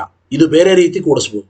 ಮತ್ತೆ ಬಂದದ್ದು ಬೇರೆ ಕಾರಣಕ್ಕಾಗಿ, ಬ್ರಹ್ಮನ ಬಗ್ಗೆ ಉಪದೇಶ ಮಾಡಿ ಅಂತ ತಿಳಿಯೋದಕ್ಕೆ ಅಲ್ಲ ಎಂಬ ಮಾತನ್ನು ನಾವು ಚಿಂತನೆ ಮಾಡಬೇಕು. ಏನು? ಟೀಕಾರಾಯರು ನಿಧಾನವಾಗಿ ಅದೆಲ್ಲವನ್ನು ವಿವರಣೆ ಮಾಡ್ತಾ ಇದ್ದಾರೆ. ಏನು ನೋಡಿ, ತಥಾಹಿ ಏನು ಅಂದ್ರೆ, ತಥಾಹಿ ವರುಣ ಉದ್ದೇಶ ಲಕ್ಷಣಾಭ್ಯಾಂ ಭೃಗವೇ ಬ್ರಹ್ಮೋಪದಿಶ್ಯ ಉವಾಚ. ಮೊದಲು ಬಂದಾಗ ಭೃಗು ಋಷಿಗಳಿಗೆ ಗುರುಗಳಾದ ವರುಣದೇವರು ಉದ್ದೇಶ ಮತ್ತು ಲಕ್ಷಣಗಳಿಂದ, ಉದ್ದೇಶ ಅಂದ್ರೆ ವಸ್ತು ಸಂಕೀರ್ತನಂ ಉದ್ದೇಶ ಅಂತ ಪ್ರಮಾಣ ಚಂದ್ರಿಕಾ ಆರಂಭದಲ್ಲಿ ಹೇಳಿದ್ದಾರೆ. ಆ ವಸ್ತುವನ್ನು ಹೇಳುವಿಕೆ, ಆ ವಸ್ತುವನ್ನು ಹೇಳೋದು ಮತ್ತು ಆ ವಸ್ತು ಎಂಥದ್ದು, ವಸ್ತುವಿನ ಬಗ್ಗೆ ಲಕ್ಷಣವನ್ನು ಹೇಳೋದು. ಹೀಗೆ ಬ್ರಹ್ಮನ ಬಗ್ಗೆ ಉದ್ದೇಶ ಮತ್ತು ಲಕ್ಷಣಗಳಿಂದ ಆ ಬ್ರಹ್ಮ ಯಾರು ಅಂತ ಉಪದೇಶ ಮಾಡಿ ವರುಣದೇವರು ಭೃಗು ಋಷಿಗಳಿಗೆ ಹೇಳ್ತಾ ಇದ್ದಾರೆ. ಏನು ಹೇಳ್ತಾ ಇದ್ದಾರೆ ಅಂದ್ರೆ, ವರುಣದೇವರು ಮೊದಲಿಗೆ ವರುಣೋಹಿ ಉದ್ದೇಶ ಲಕ್ಷಣಾಭ್ಯಾಮ್, ಉದ್ದೇಶ ಮತ್ತು ಲಕ್ಷಣಗಳಿಂದ ಭೃಗು ಋಷಿಗಳಿಗೆ ಬ್ರಹ್ಮನನ್ನು ಉಪದೇಶ ಮಾಡಿ ಉವಾಚ ಹೀಗೆ ಹೇಳಿದರು. ಏನು ಹೇಳಿದ್ರಪ್ಪ ನೋಡಿ, ನ ಶ್ರವಣ ಮಾತ್ರೇಣ ಕೃತಿ ಭವಾನ್. ನೋಡಪ್ಪ, ಬ್ರಹ್ಮನ ಬಗ್ಗೆ ನಿನಗೆ ನಾನು ಉಪದೇಶ ಮಾಡಿದ್ದೇನೆ, ನೀನು ಶ್ರವಣ ಮಾಡಿದ್ದೀಯ. ಆದರೆ ಬ್ರಹ್ಮನ ಬಗ್ಗೆ ನಾನು ಹೇಳಿದ್ದು ನೀನು ಶ್ರವಣ ಮಾಡಿದ ಮಾತ್ರಕ್ಕೆ ಕೃತಾರ್ಥನಾಗೋದಿಲ್ಲ. ನಾನು ಹೇಳಿದ್ದೇನೆ, ನೀನು ಕೇಳಿಬಿಟ್ರೆ ಮುಗಿದು ಹೋಯಿತು ಅಂತ ಇಷ್ಟೇ ಅನ್ಕೋಬೇಡ. ವರುಣದೇವರು ಹೇಳ್ತಾ ಇದ್ದಾರೆ, ನ ಶ್ರವಣ ಮಾತ್ರೇಣ ಕೃತಿ ಭವಾನ್. ಬ್ರಹ್ಮನ ಬಗ್ಗೆ ನಾನು ಉಪದೇಶ ಮಾಡಿದೆ, ನೀನು ಕೇಳಿದಿ. ಬ್ರಹ್ಮನ ಬಗ್ಗೆ ನೀನು ಕೇಳಿದ ಮಾತ್ರಕ್ಕೆ ನೀನು ಎಲ್ಲ ಮುಗಿಯಿತು, ಕೃತಕೃತ್ಯನಾದೆ ಅನ್ಕೋಬೇಡ. ಯಾಕೆ ಅಂದ್ರೆ, ಶ್ರವಣ ಮಾತ್ರಸ್ಯ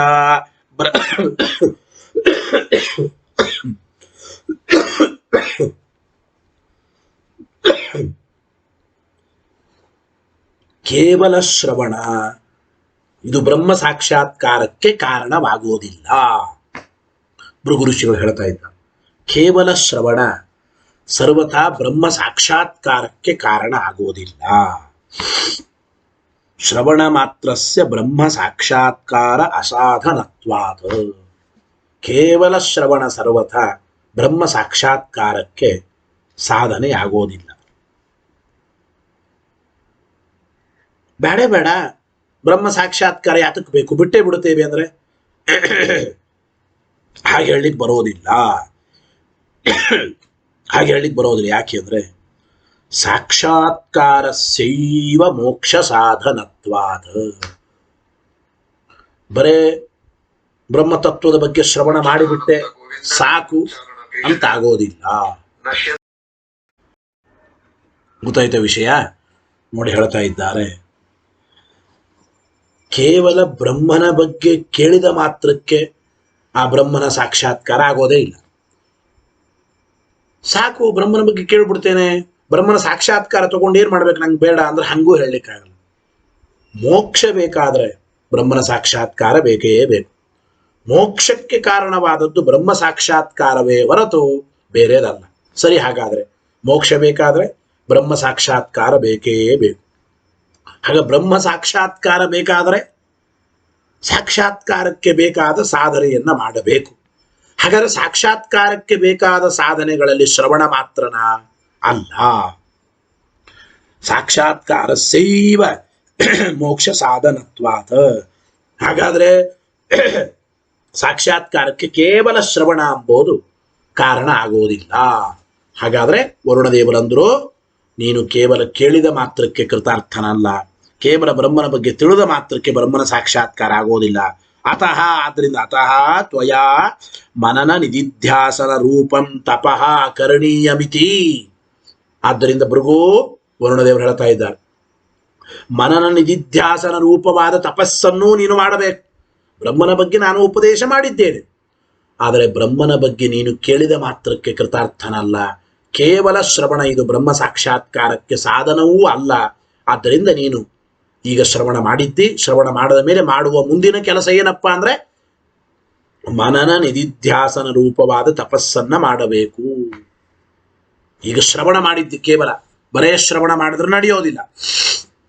ಅದರಿಂದ ಈಗ ಶ್ರವಣ ಮಾಡಿದ ನಂತರದಲ್ಲಿ ಮನನ ನಿಧಿಧ್ಯಾಸನ ರೂಪವಾದ ತಪಸ್ಸನ್ನು ನೀನು ಮಾಡಬೇಕು. ಅತಃ ತ್ವಯಾ ಮನನ ನಿಧಿಧ್ಯಾಸನ ರೂಪಂ ತಪಃ ಕರಣೀಯಂ.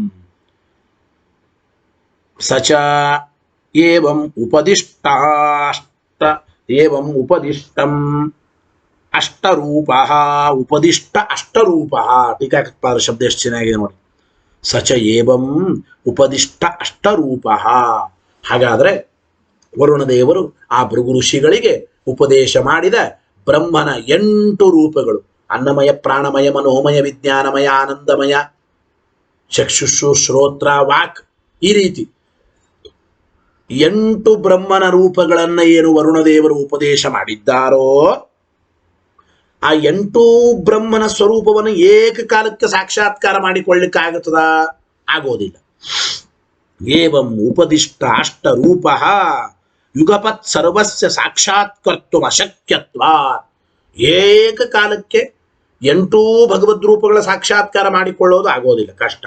ಆದ್ದರಿಂದ ಮನನ ನಿಧಿಧ್ಯಾಸನಾಭ್ಯಾಂ, ಮೊದಲು ಆರಂಭದಲ್ಲಿ ಮೊದಲು ಮನನ ನಿಧಿಧ್ಯಾಸನಗಳಿಂದ ಅನ್ನಾಖ್ಯಂ ಭಗವದ್ರೂಪಂ ಸಾಕ್ಷಾತ್ಕೃತ್ಯ, ಅನ್ನರೂಪವಾದ ಭಗವಂತನ ಸ್ವರೂಪವನ್ನು ಸಾಕ್ಷಾತ್ಕಾರ ಮಾಡಿಕೊಂಡು ಮೊದಲು 8 ಭಗವದ್ರೂಪಗಳ 8 ಭಗವಂತನ ಸ್ವರೂಪವನ್ನ ವರುಣದೇವರು ಭೃಗು ಋಷಿಗಳಿಗೆ ಉಪದೇಶ ಮಾಡಿದ್ದಾರೆ. ಮೊದಲನೇದ್ದು ಅನ್ನಂ ಬ್ರಹ್ಮೇ ದಿವ್ಯಜಾನಾತ್, ಅನ್ನವನ್ನ ಬ್ರಹ್ಮ ಅಂತ ತಿಳಿದುಕೊಳ್ಳಬೇಕು. ಹಾಗಾದ್ರೆ ಮನನ ನಿಧಿಧ್ಯಾಸನಗಳಿಂದ ಭೃಗು ಋಷಿಗಳು ಅನ್ನವನ್ನ ಬ್ರಹ್ಮ ಅಂತ ತಿಳಿದುಕೊಂಡು ಅನ್ನರೂಪವಾದ ಬ್ರಹ್ಮನ ಸ್ವರೂಪವನ್ನು ಸಾಕ್ಷಾತ್ಕಾರ ಮಾಡಿಕೊಂಡು ಗುರುಪ್ರಸಾದ ಲಬ್ಧಂ, ಗುರುಪ್ರಸಾದದಿಂದ ಲಬ್ಧವಾದ ಗುರುಪ್ರಸಾದ ಲಬ್ಧಂ ಅಪೂರ್ವತಮಂ ಧನಂ ತಸ್ಮೈ ನಿವೇದಯಿತು. ಆ ಗುರುಪ್ರಸಾದ ರೂಪವಾದ ಅಂದ್ರೆ ಗುರುಪ್ರಸಾದದಿಂದ ಲಬ್ಧವಾದ ಅಪೂರ್ವತಮವಾಗಿರತಕ್ಕಂಥ ಧನವನ್ನ, ಸಂಪತ್ತನ್ನ, ಅಂದ್ರೆ ಅಪೂರ್ವವಾದ ಸಂಪತ್ತನ್ನ ತಸ್ಮೈ ನಿವೇದಯಿತು. ಆ ಭೃಗು ಋಷಿಗಳು ಅಪೂರ್ವತಮವಾದ ಸಂಪತ್ತನ್ನು ವರುಣದೇವರಿಗೆ ಗುರುಗಳಿಗೆ ಮತ್ತೆ ಕೊಡೋದಕ್ಕಾಗಿ ಅಪೂರ್ವತಮಂ ಧನಂ ತಸ್ಮೈ ನಿವೇದಯಿತು ಪ್ರಾಣಾಖ್ಯ ರೂಪಾಂತರ ಸಾಕ್ಷಾತ್ಕಾರಾಯ. ಅನ್ನ ಎಂಬ ಬ್ರಹ್ಮಸ್ವರೂಪವನ್ನು ಸಾಕ್ಷಾತ್ಕಾರ ಮಾಡಿಕೊಂಡು ಅಪೂರ್ವವಾದ ಧನವನ್ನ, ಗುರುದಕ್ಷಿಣೆಯನ್ನು ಮತ್ತೆ ಭೃಗು ಋಷಿಗಳಿಗೆ ಕೊಟ್ಟು 2ನೇ ಬಾರಿ ಮತ್ತೆ ಬಂದಾಗ ಪ್ರಾಣ ಎಂಬ ಇನ್ನೊಂದು ಭಗವಂತನ ರೂಪದ ಸಾಕ್ಷಾತ್ಕಾರ ಮಾಡಿಕೊಳ್ಳೋದಕ್ಕಾಗಿ ಮೊದಲನೇ ಬಾರಿ ಅನ್ನ ಎಂಬ ಭಗವತ್ ಸ್ವರೂಪವನ್ನು ಸಾಕ್ಷಾತ್ಕಾರ ಮಾಡಿಕೊಂಡು 2ನೇ ಬಾರಿ ಮತ್ತೆ ಪ್ರಾಣ ಎಂಬ ಭಗವದ್ ರೂಪವನ್ನು ಸಾಕ್ಷಾತ್ಕಾರ ಮಾಡಿಕೊಳ್ಳೋದಕ್ಕಾಗಿ ಮನನ ನಿಧಿಧ್ಯಾಸನೆ ಚಿಕೀರ್ಷು, ಮನನ ನಿಧಿಧ್ಯಾಸನ ಮತ್ತೆ ಮಾಡಬೇಕು ಎಂಬ ಅಪೇಕ್ಷೆ ಉಳ್ಳವರಾಗಿ ಗುರೋಹೋ ಅನುಜ್ಞಾಮಾದಾತುಂ, ಆ ಗುರುಗಳ ಆಜ್ಞೆಯನ್ನು ಸ್ವೀಕಾರ ಮಾಡುವುದಕ್ಕಾಗಿ ಗುರೋಹೋ ಅನುಜ್ಞಾಮಾದಾತುಂಚ ಪುನಃ ಗುರುಂ ಉಪಸಸಾರ, ಮತ್ತೆ ಗುರುಗಳಾದ ವರುಣದೇವರ ಹತ್ತಿರ ಬಂದರು. ವರುಣದೇವರು ಮೊದಲು ಬಾರಿ ಬಂದಾಗ ಬ್ರಹ್ಮನ ಬಗ್ಗೆ ಉಪದೇಶ ಮಾಡಿದರು. ಕೇವಲ ಕೇಳೋದ್ರ ನಡೆಯೋದಿಲ್ಲಪ್ಪ, ಮನನ ನಿಧಿಧ್ಯಾಸನಗಳಿಂದ ನೀ ತಪಸ್ಸು ಮಾಡಿ ಈ ತತ್ವಗಳ ಸಾಕ್ಷಾತ್ಕಾರ ಮಾಡಿಕೊಳ್ಳಬೇಕು ಅಂತ ಆಜ್ಞೆ ಮಾಡಿದರು. ಸರಿ, 8 ಭಗವದ್ ರೂಪಗಳನ್ನು ಏಕಕಾಲಕ್ಕೆ ಸಾಕ್ಷಾತ್ಕಾರ ಮಾಡಿಕೊಳ್ಳಿಕ್ಕೆ ಆಗೋದಿಲ್ಲ. ಆದ್ದರಿಂದ ಮೊದಲು ಮನನ ನಿಧಿಧ್ಯಾಸನ ಎಂಬ ತಪಸ್ಸನ್ನ ಮಾಡಿ ಅನ್ನ ಎಂಬ ಬ್ರಹ್ಮನ ಸಾಕ್ಷಾತ್ಕಾರ ಮಾಡಿಕೊಂಡ್ರು. ಅದರಿಂದ ವಿಶೇಷವಾಗಿ ಆ ಗುರುಪ್ರಸಾದದಿಂದ ಲಬ್ಧವಾದ ಅಪೂರ್ವವಾದ ಸಂಪತ್ತನ್ನ, ಧನವನ್ನ ವರುಣದೇವರಿಗೆ ಸಮರ್ಪಣೆ ಮಾಡಿ 2ನೇ ಬಾರಿ ಮತ್ತೆ ಬಂದರು. ಯಾತಕ್ಕೆ 2ನೇ ಬಾರಿ ಬಂದರು ಬಂತೆ ಪುನಃ? ಹಿಂದೆ ಬ್ರಹ್ಮನ ಬಗ್ಗೆ ತಿಳಿದಿಲ್ಲ, 2ನೇ ಬಾರಿ ಬಂದು ಮತ್ತೆ ಬ್ರಹ್ಮನ ಬಗ್ಗೆ ತಿಳಿಯೋದಕ್ಕಾಗಿ. ಹಾಗೆ ಅರ್ಥ ಅಲ್ಲ. ಬ್ರಹ್ಮನ ಬಗ್ಗೆ ಮತ್ತೆ ತಿಳಿಯೋದಕ್ಕಾಗಿ 2ನೇ ಬಾರಿ ಬಂದಾರೆ ಅಂತ ತಿಳಿದುಕೊಳ್ಳಬೇಡಿ. ಹಾಗಾದ್ರೆ ವರುಣದೇವರ ಹತ್ರ ಭೃಗು ಋಷಿಗಳು ಮತ್ತೆ 2ನೇ ಬಾರಿ ಬಂದದ್ದು ಯಾತಕ್ಕೆ ಅಂದ್ರೆ, ಅನ್ನ ಎಂಬ ಬ್ರಹ್ಮನ ಸಾಕ್ಷಾತ್ಕಾರ ಮಾಡಿಕೊಂಡಿದ್ದೇನೆ, ಇನ್ನು ಮುಂದೆ ಮತ್ತೆ ನಾನು ಮನನ ನಿಧಿಧ್ಯಾಸನ ರೂಪವಾದ ತಪಸ್ಸನ್ನ ಮಾಡಿ ಪ್ರಾಣ ಎಂಬ ಬ್ರಹ್ಮನ ಸಾಕ್ಷಾತ್ಕಾರ ಮಾಡಿಕೊಳ್ಳಬೇಕು, ಅದಕ್ಕಾಗಿ ಆಜ್ಞೆ ಕೊಡಿ. ಪ್ರಾಣ ಎಂಬ ಬ್ರಹ್ಮನ ಸಾಕ್ಷಾತ್ಕಾರ ಮಾಡಿಕೊಳ್ಳಬೇಕು ಪುನಃ ನಾನು, ಅದಕ್ಕಾಗಿ ನೀವು ಮತ್ತೆ ಆಜ್ಞೆ ಕೊಡಿ ಅಂತ ಕೇಳೋದಕ್ಕಾಗಿ ಪುನಃ ಬಂದದ್ದೇ ಹೊರತು ಮತ್ತೆ ಬ್ರಹ್ಮನ ಉಪದೇಶ ಪಡೆಯೋದಕ್ಕಾಗಿ ಅಲ್ಲ. ಪುನಃ ಗುರುಂ ಉಪಸಸಾರ ಏವಂ ರೂಪ ಅಂತರೇಪಿ, ಇದೇ ರೀತಿ ಬೇರೆ ರೂಪಗಳ ಸಾಕ್ಷಾತ್ಕಾರ ಮಾಡಿಕೊಳ್ಳೋದಕ್ಕಾಗಿಯೂ ಕೂಡ ಪುನಃ ಬಂದಿದ್ದಾರೆ. ಅಂದ್ರೆ 8 ಭಗವದ್ ರೂಪಗಳ ಉಪದೇಶ ಮಾಡಿದ್ದಾರೆ ವರುಣದೇವರು. ಒಂದೊಂದು ಭಗವದ್ ರೂಪದ ಸಾಕ್ಷಾತ್ಕಾರ ಮಾಡಿಕೊಂಡು ಗುರುಗಳಿಗೆ ಸಮರ್ಪಣೆ ಮಾಡಿ ಪುನಃ ಮುಂದಿನ ಭಗವದ್ ರೂಪದ ಸಾಕ್ಷಾತ್ಕಾರ ಮಾಡಿಕೊಳ್ತೇನೆ, ಆಜ್ಞೆ ಕೊಡಿ. ಆಜ್ಞೆ ಕೇಳೋದಕ್ಕೆ ಬಂದದ್ದೇ ಹೊರತು ಪುನಃ ಮತ್ತೆ ಬ್ರಹ್ಮನ ಬಗ್ಗೆ ತಿಳಿಯಬೇಕು ಅಂತ ಬಂದದ್ದಲ್ಲ.